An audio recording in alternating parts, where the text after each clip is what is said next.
तुम देख लेना, कल ही कबीर कोमल के ससुराल के सामने ना घुटने टेके बैठा होगा। लेकिन आपके सामने वो घुटने कभी भी नहीं टेकेंगे। आप और भाई जो मुंह खोल खोल के जहेज मांग मांग के उनको अपनी असलियत दिखा आए हैं ना, और वो अनमोल, वो कभी भी इस मजबूरी के रिश्ते को नहीं निभाएगी जबकि एक आशिक घर में पहले ही मौजूद है। एक मिनट, मतलब क्या तुम्हारा इस बात से है? मतलब ये कि अनमोल इस तरह की लड़की नहीं है कि वो आपके जुल्म और सितम चुपचाप सह ले। और अदील, वो तो पहले ही उसका मुहाफिज बना फिरता है। देखना वो भी उसे उकसाएगा कि छोड़ो इन्हें, आ जाओ इधर, हम निकाह कर लेते हैं। अब आप सोचें, अगर ऐसा हो गया तो मैं किधर जाऊंगी? रम, ये तो मैंने सोचा ही नहीं। वाकई मैं भी कहूं कितने ठाठ से अनमोल वहां रुक गई। कबीर को भी जरा बराबर फर्क नहीं पड़ा, टस से मस नहीं हुआ वो। आप कभी पते की बात सोचती भी हैं? मैं आपको बता रही हूँ, अगर भाई की बेवकूफियों की वजह से मेरी जिंदगी बर्बाद हुई है ना, मैं जीने नहीं दूंगी उनको। अच्छा भाई, अच्छा, ज्यादा मलका जज्बात बनने की जरूरत नहीं है। अब इतना आसान नहीं है सोरा की बेटी का घर उजाड़ना। देख लूंगी मैं सबको।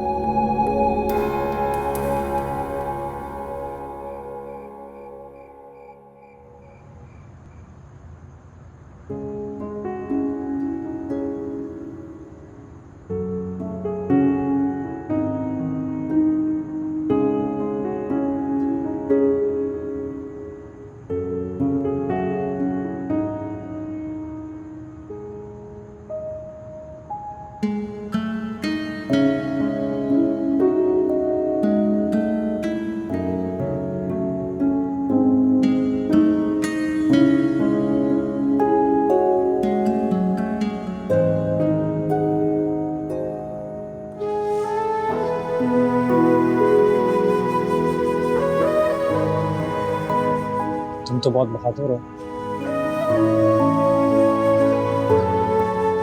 तो परेशान क्यों बैठी हो? सोए नहीं अभी तक। तुम भी तो नहीं सो।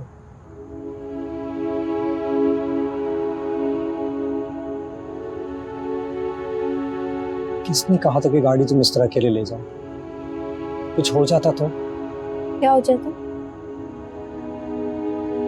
अनमोल, तुम्हें ड्राइविंग नहीं आती है, एक्सीडेंट हो सकता था। तो क्या मतलब तो?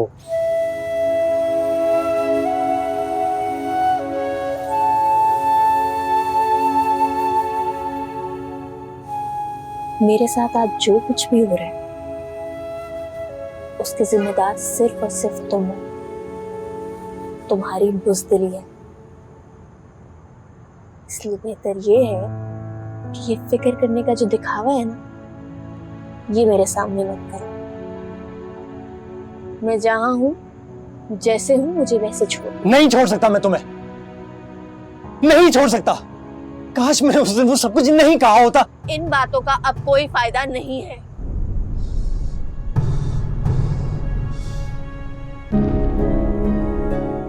अनमोल, अरसलान तुम्हारे लायक नहीं है। तुम अरसलान को छोड़ दो, मेरी जिंदगी में वापस आ जाओ।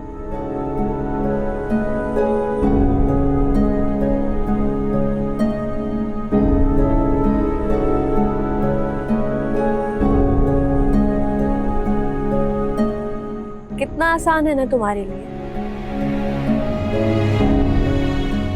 जानते भी हो इसका मतलब क्या है? नहीं जानता, नहीं जानता, जानना भी नहीं चाहता हूं। मैं सिर्फ इतना जानता हूं कि मैं तुम्हें चाहता हूं, सिर्फ तुम्हें।